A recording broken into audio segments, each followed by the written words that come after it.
Hey! Hi! Hello. Jonathan? Yeah. Hey, Michael. Hey, nice to meet you. Welcome. Thanks. We're here for the video, right? Yeah. Awesome. Cool, let's do it. You do it in here? Quick. Yeah, we're doing it in here. Okay, super. Nice studio.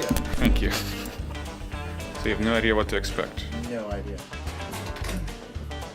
So it's a new feature in the store that makes something visible in the store only to certain people. Mm-hmm. So basically, it's the fundamental problem that we're trying to solve is how do you launch something that's already really high quality and fully tested in a production environment. Okay. Because in the past, you've had to you could test it locally, but then when you put it in the store, it becomes visible to people. Right. Yeah. And so you want to launch with really high quality. And to do that, you need to test all your services, all your experiences in a real production environment. But whenever you did that, suddenly people are like, oh, hey, so-and-so's working on this. Let's go check it out. There's a whole blog post like, look, this is available now. Here's the link. Go get it, kind of thing. And sometimes you want to kind of keep things under wraps until you're ready to go. One of the key scenarios is, sometimes maybe you want to be up on stage and you want to say, hey, this thing we've been working on in secret, is it noon yet? Because at noon it's going to go live. And everyone can go get it. And everybody can go get it. And behind the scenes, it's actually been live for 2 months, and you've been testing it for 2 months, but it just wasn't publicly visible until noon. Awesome. How does it work? So basically, do you want to see the demo of it first? Absolutely. Well, I mean, we're already recording this. This is part of fantastic. the show. Hooray! So I'm going to launch the store. I'm going to use the store protocol link to launch a specific product. And this product is configured for private audience, and I'm currently not logged into the store. Okay. So I expect this to launch the store and immediately say the thing you're looking for you can't find it. Is not here. It doesn't exist. Right. Now, it actually is in the store, but because it's configured to only be visible to the people that I've said are allowed to see it, the store is like, this thing doesn't exist. I don't know what you're talking about. I don't know anything about this app. Totally. It's my favorite 404 error. So then what I'm going to do is I'm just going to log in. I'm going to use my Microsoft account, which is the same account that I've put in the group that this is visible to. Windows Hello is going to verify that it's me. And then it's going to refresh the page. And because I'm now authenticated, you can actually see it. I can see it, I can purchase it, I can run it. Test LD bundle. Yeah, it's not the best name, really. It's very creative. Nobody else would use it. That's true. All right. So let me show you how to configure this in the store. This is configured as part of your regular app submission, just like price would be, markets would be. So it's under pricing and availability. And we've split this into 2 parts. We've got a public option and a private option. Everything that we've published to date has essentially been the public option. And really what that means is if I have the direct link to your store listing and I put it in, I can see your store listing. Even if it's not for sale yet, even if I can't buy it or it's not available in my market, I can still see it. It's still there. The store will be like, you're looking for this app? Here, the details. Which is, what the catalog is designed to do. But now you have the private audience option, and you can use the same groups that you use for package flighting. So you might already be flighting packages to your test team. Now you can say, here's a new app that only my test team can see. So one of the other things you can do is you can set a date on which this private audience configuration becomes a public audience configuration. And the thing that's really good for is if I had a conference coming up and I wanted to have my team get this product all ready to launch right at 12 noon on, let's say March 21st. Then I could put that time in here, publish it as private, and it's still hidden in the store until 12 noon comes, and boom, it flips, it becomes private, and somebody can get up on stage and say, check the store, it just went live, and at 11:59, even if you had tried it, it would be like 404, I don't know what you're talking about. Cool, and this is essentially just making it public audience at that point. Exactly, it is exactly flipping it to public audience on a certain date. Cool. It's also worth sort of differentiating between the private audience versus public audience master switch versus all the details that you publish. So private audience will essentially take the whole app and make it visible only to these people. But beneath that, you can still configure it to say, I'd like it to return in search results, I'd like it to be purchasable, you don't need a token for it, all those options, even price. Those are still valid. And when you're in private audience, they just apply only to the people who can see it. But it's super useful because you can get it configured exactly the way you want it to be when it becomes public. And then you can also say, and on this time, become public. Just make it public and anybody can start using it. Yeah.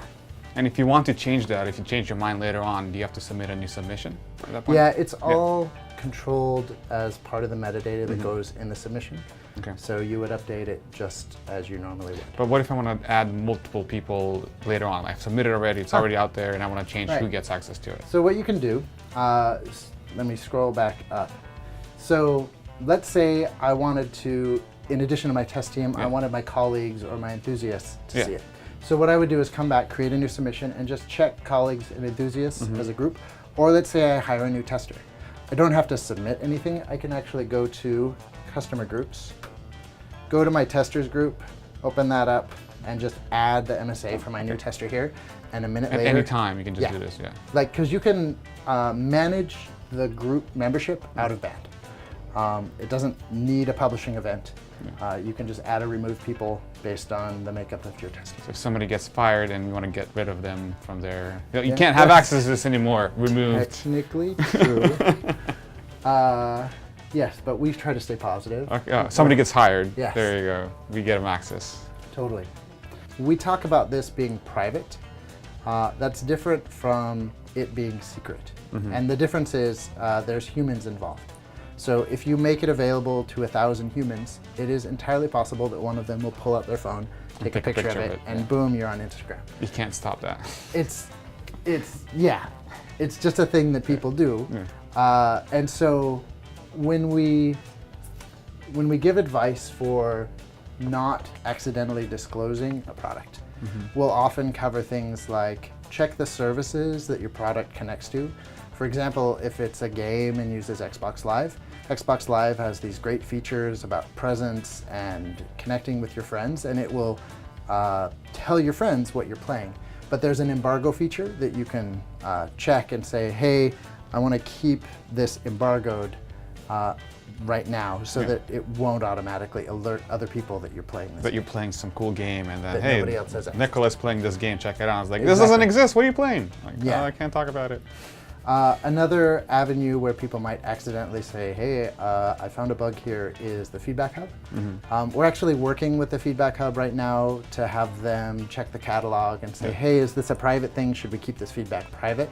But that's not in place yet. So for the duration, I wouldn't encourage your customers to leave feedback via the Feedback Hub until we get that end-to-end in place. Okay. So just use your existing process that you have for feedback. Yeah. Whatever process that you initially reached out and said, hey, do you want to be involved in this thing that isn't publicly known yet, continue to use that process. They can actually leave reviews. In the store, right? In the store, yeah. That's fine, and those reviews will show up in Dev Center.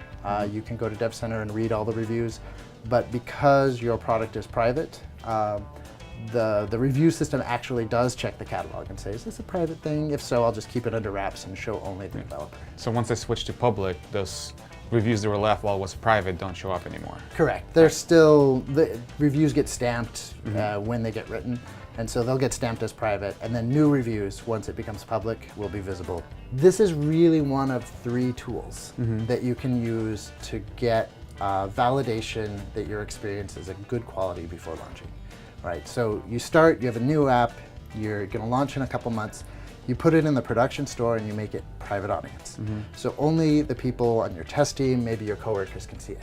And then you decide, you know what, I'm banging out a build every day and I think they're good quality, but I'm going to send them to my testers first. So I'll create a package flight just for my testers, but my testers and my coworkers are the ones that can see the app. My testers get the package flight, and then the best flight of the week, I'll elevate to my coworkers or promote. Kind of like flighting what we do with Windows right now, like an insider Exactly what we do with Windows. And then maybe you expand out. You have 1,000 enthusiasts who are totally gung-ho, want to give you early feedback. You add them, they can see the app now. and you decide, you know what, those builds that I was sending to my coworkers, I kind of want to pick the best of the month to send to my enthusiasts. And there's a lot of them, and so you might use gradual rollout to say, when I promote that build from coworkers to enthusiasts, I'll roll it out to 10% and just check telemetry, like, yeah, is that going There's well? no breaking bugs or whatever it is, and people are not Exactly. complaining, so keep going. And I could do all of this while my app is private.